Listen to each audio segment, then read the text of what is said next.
YouTubeidhaa fi weebsaayitii akkasumas AdSense irraatii qarshii argachaa kan jirtan YouTubein keessan illee monetaayiz ta'ee kaffaltii kan isiniif eegalee jiru.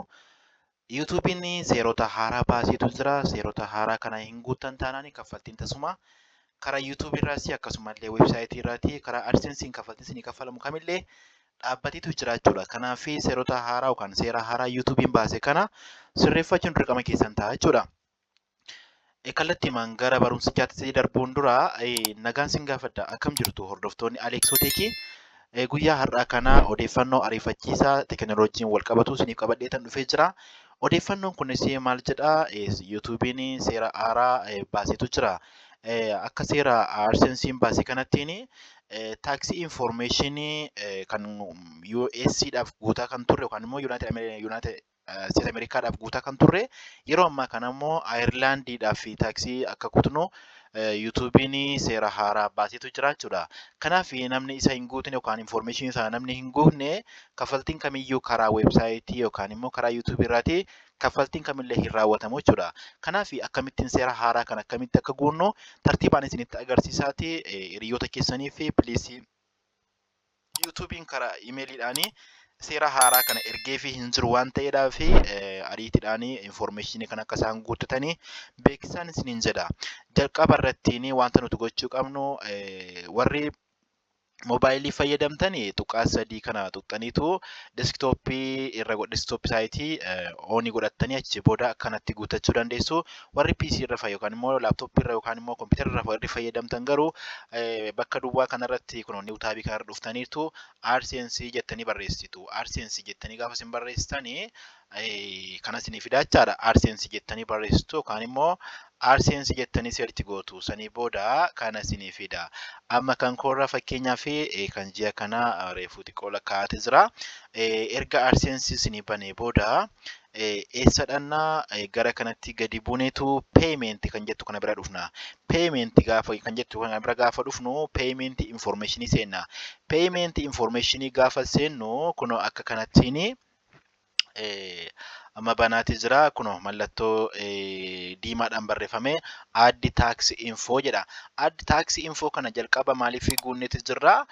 Tax info kan Ameerikaa guunneetu jira. Amma immoo kan Ayirlaandiidhaa fi tax information akka guunnuu fi AdSense nu gaafataa jira jechaadha. Kana hin gootnu taanaan tasumayyuu kaffaltiin kamiin nuuf raawwatamu.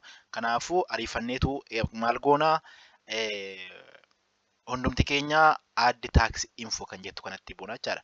Dhaggeeffattoota keenya chaanalii kanaaf namoonni haaraa taatan gidduuttiin waan ani isin gaafadhu yeroo biraa isin fayyada waan ta'eef subscribe godhaa isiniin jenna. Maaliif amma subscribe gootan taanaan deebitanii yeroo biraa subscribe gochuun dirqama keessan ta'a waan ta'eef waan isin fayyaduu fi wanta baay'ee irratti barattan asirratti isiniif qonna waan ta'eef.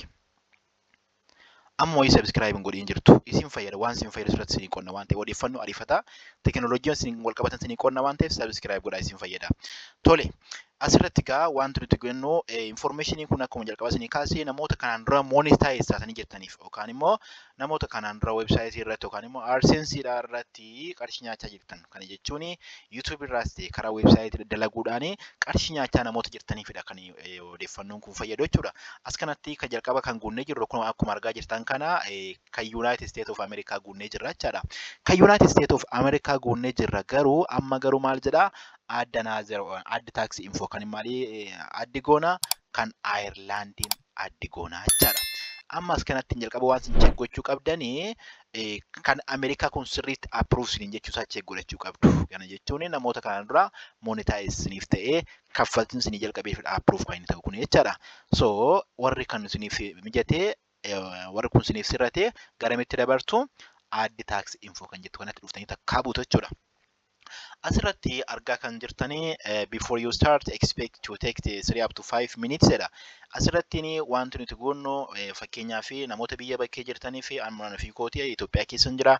Namoota biyya bakkee jirtanii fi tax information yookaan tax namoonni kaffalaa jirtanii tax keessan sana wajjin information wal qabatu bifa PDF yookaan PNG yookaan immoo GP jedhan bifa footoodhaan attach itti gootuuf jechuudha. Normally amma kallattii maanii isinitti agarsiisa start form kan jettu kanatti buuna. Dhufnee start form kan jettu kanatti buuna jechuudha. gidduutti hordofaa kan jirtan ammallee subscribe godhin kan jirtanii chaanaliin kun chaanalii keessan teekinooloojii afaan oromoodhaan kan isin barsiisu kanaaf subscribe godhaa isin fayyadaa isiniin jenna like gochuus hin dagatinaa akkasumallee yaada qabdanii kan koomentii irratti waan isiniif hojjetamuu malu koomentii godhaa isiniin jenna tole kottaa. Amma asirratti maaltu jira jalqaba irratti kan jiru biizinesii taayipii jiru kan immoo biizinesii information keessa biizinesiin keenya maal akka ta'e nutti agarsiisa kana jechuun corporation moo government agency moo kan individual moo kan non government moo partnership jira amma ofii kootiif hin banadhe YouTube kanas website waan ta'eef individual kan jettuun filadha. Inni lammeeffaa irratti maal jedha are you eligible for a reduced voice holding rates through a tax treaty kan jettu kana tax treaty ani tax information hin qabu maaliif biyya Itoophiyaa keessatti tax hin kaffalamu tax information sababa hin jirreef an lafa kanatti maalin jedha no kan jettu kanan filadha jechaadha. Okay, ergan kana filadhee booda are you eligible for the exemption or lower tax rate dha isa kana san tax information sababa biyya Itoophiyaa keessatti hin jiraannee fi isa kana si maalin jedha no kan jettu kana filadha jechaadha. No kan jettu lamaan isaa no jennee filanna. Akkuma argaa jirtanii gara gajjalaatti kan jiru immoo tax ID numbers kan jettu jirti. Akkuma argaa jirtan kana tax ID yookaan tax information yookaan waraqaa taxii hin qabu waan ta'eef maal jedha kun daarattiin optionalidha. Optionalii waan ta'eef dhiisuu darbuu waan danda'a kanaaf waan hin qabneef biraan darbaa maaliin jedha kallattii manas kana dhufeetan maaliin jedha submit kan jettu kanatti bu'aa jechuudha. Submit kan jettu kanatti bu'aa ilaalama.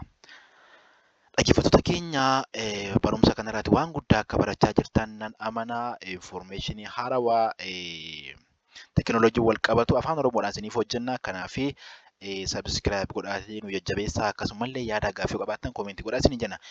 Ilaa dhaggeeffattoota keenyaa kun your tax info has been accepted dha. Kunoo nuuf fudhateera jechuudha. Akkuma argaa jirtan kan amma information keenya sirriitti nuuf guuteera jechuudha. Kan taxii nuti guunne kun kan maalidha? Kan biyya Ayirlaandidha jechuudha. Kan biyya Ayirlaand tax information biyya Ayirlaandidhaaf guunne jechuudha. Tole. Amma as kanattiin tax information kana wanti adda godhu kun akkuma argaa jirtan kan nuti guunne biyya kan Ayirlaandidhaaf guunne kun akkuma argaa jirtan kana biyya Ayirlaandiif guunne jechuudha. Tax information kun immoo maalidha? Kan jalqaba nuti guunne kan Ameerikaati. Kun as jira kan lammeeffaa nuti guunne immoo Ayirlaandiif jechuudha. Tax information kana maalti godhaa expiration hin qabu expire date hin qabu expire on it never expire jedha. Never expire dha. Waan namatti tolu kun never expire jechuudha.